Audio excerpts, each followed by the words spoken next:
Kaya bang makuha o ma-access ng mga OLA yung mga nasa photo gallery o yung mga videos galleries natin dito sa ating mga cellphone. So sa video ito talakayin natin kung talaga bang kaya nila makuha yan o hindi. Pero bago lahat, maglalambing po muna ako sa inyo na paki-follow po ang aking mga social media account, ang Facebook, TikTok at ang aking YouTube channel. At kung nagustuhan nyo at nakatulong sa inyong video ito, malaking tulong din po ang inyong pag-like. Laking tulong din po ang pag-share. At pakihit lang po yung notification bell para updated po kayo sa mga videos na ginagawa natin dito about sa usapang online lending apps.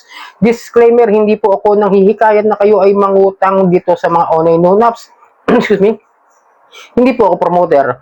Ang tanging ginagawa ko lang po ay mag-review at silipin kung ano ang proseso ng kanilang pagpapautang at ang proseso ng kanilang paniningil para magkaroon ako sa inyo ng shared real experience about sa kanilang system o sa kanilang operations. Okay? Inuulit ko, hindi ako nang hikayat, hindi ako wala promoter. Then, simulan natin yung tanong na ito. At yung post na ito na galing sa isang OLA Victims Community Facebook groups, no? Nawindang ako, nagulat ako. Medyo nakiliti niya yung utak ko about this. Pero, as mas alamin natin kung nakaka-access ba talaga siya. Ito kasi yung post, no? Totoo bang makuha nila yung laman ng gallery natin? Natatawa ko eh. Paano kung ma-scandal tayo sa partner natin at pakalat nila? Doon ako kinabahan. Hindi ako natatakot i-post nila ako. Pero yung scandal namin, doon ako takot. Okay. Kasi nag-video kayo.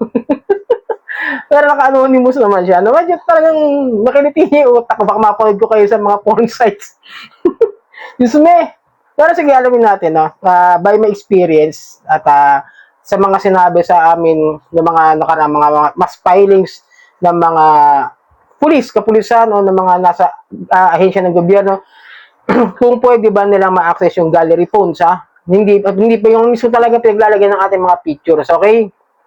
Sabi nila, kung ano raw yung ating mga inallowed. Example natin, kung ano ba inallowed natin dyan. The location, the camera, the microphone, the gallery, yung phone, tsaka yung mga notifications. Example natin to si Catch Cash. Pakita sa inyo, di ba? Yung mga yan, kung ina-allowed natin, yung mga notification, camera, location, then phone, yung mga nasa contacts, then, yan po yung kaya nilang i-access. At yung mga SMS, okay? Yan po yung mga na-access nila. Pero, kung wala po yung gallery, as far as I know, in my many years of, researching sa mga online loan apps ng mga victims, wala pa naman po akong nakita na, na nai-post gamit yung mga laman ng gallery. Pero sabi naman ng mga, ng mga kapulisan dyan, yung sa hepe, sa unang-unang mass filing namin, is possible naman daw po. Possible na makakuha sila ng access sa mga phone galleries. Pero, yung mga ina-allowed lang po. So, it means, kung ano lang po yung kaya nilang i-access at pinayagan natin i-access sa kanila, yun lamang po yung kaya nilang i-access at makuha. Ulitin ko ha, baka kasi malito tayo. Kung yung gallery ay wala naman pong hinihingi na allowed, maaaring hindi nila makuha. Pwede yung mga iba lang. Yung camera, pag binuksan natin, kumari, nag-apply tayo, di ba? Yung camera, pag in-apply natin, nag-apply tayo ng loan, mag-selfie tayo, kukuha na ng ID, yan, ina-access nila yung camera. Hindi ako sure kung talaga maka-access sila sa photo gallery dahil, ba't kasi may scandal? Doon ako na no? Kamaging gagawa ng scandal. Gamit kayo ng ibang phone pag mag-apply kayo ng mga OLA, yung walang laman. Kaloka kayo. Windang na windang ako ron, ba't scandal? Then, ayun in my years na wala naman. Mostly, ang mga pinopost talaga ng mga OLA is yung ating picture nung nag-apply tayo, and then yung mga ID natin, and then yung ating mga Facebook pages. Okay, ako, na-post na po ako. Danas ko na yan, no? Mismo ito, yung Facebook page ko, yung janitor, talagang, excuse me, talagang na-post ako dyan. Then, matagal na, pero alam ko hanggang ngayon nakapost pa rin kasi yung account is a dummy account. Kahit anong report ko, talagang hindi na nawala. Kaya hinayaan ko na lang. Kasi hindi naman makakatawag, hindi naman yung ma-expose sa lahat. Kumbaga, pili lang or something na iilan-ilan lang yung makakita. Kasi bihira yung magbukas ng kanyang FB page, no? Kumbaga, dummy account po kasi siya, hindi siya masyadong ma-expose sa ibang mga pages o sa ibang mga groups. Tanging doon lang po sa na-search kong pangalan, doon lang po siya. Pero, alam naman natin na takot tayo ma-post. Once na magkaroon tayo ng posting, ganyan, is we will do is just report sa Meta. Try to report, hingi kayo ng tulong sa mga Facebook groups, sa mga OLA victims community, yun lang po yung masasabi ko. And then, kung medyo talagang mas gusto nyo ng katarungan o tawag doon ng hustisya na makabawi kayo dyan sa mga yan, i-screenshot nyo rin yung mga post na yan. Then, ireklamo nyo doon sa PAOK, sa PNP, o sa NBI. Alin man po yung ahensya ng gobyerno na pinakamalapit sa inyo sa lugar ninyo. Kunwari kayo nasa probinsya, may malapit na PNP Regional Anti-Cybercrime Group. Doon po kayo lumapit. Kasi kung nasa Metro Manila po kayo, the best na lang na mapapayo namin isa PAOK.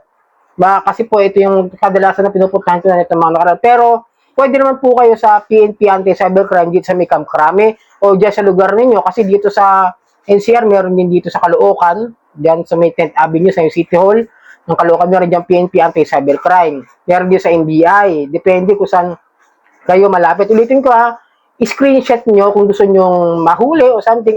Tapos dapat, mas maganda meron silang pangalan ng kanilang online lending apps company na naka-indicate doon para malaman nila kung sino ba yung dapat nilang hulihin at kung ano. Kasi kung marami rin kayong OLA, tapos hindi nyo alam kung sinong OLA yung nagpo-post sa inyo, medyo mahihirapan po na ma-raid o magkaroon kayo ng ano. Pero mas maganda na rin yun nakapag-report kayo.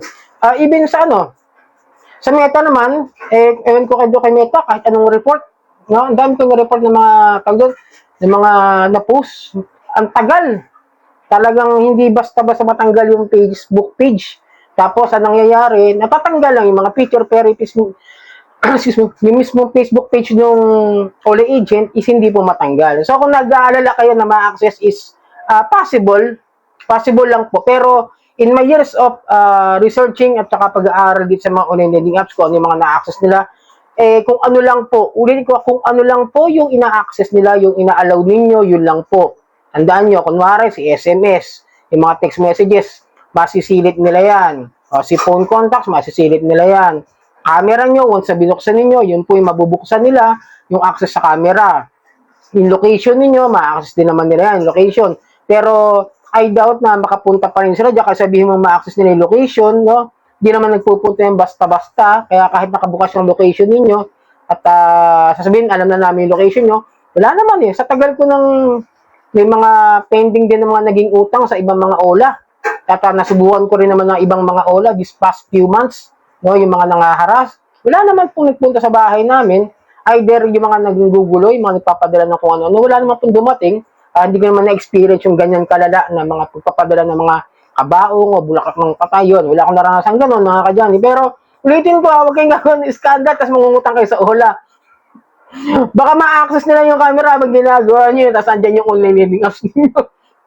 Natawa talaga ako rito sa post na to. Naging lap trip. So, yan, sana nakatulong ang video ito. Muli, maglalambing ako sa inyo na pakipollow po ang aking mga social media account ng Facebook, TikTok at ang aking YouTube. Maraming po salamat sa uulitin.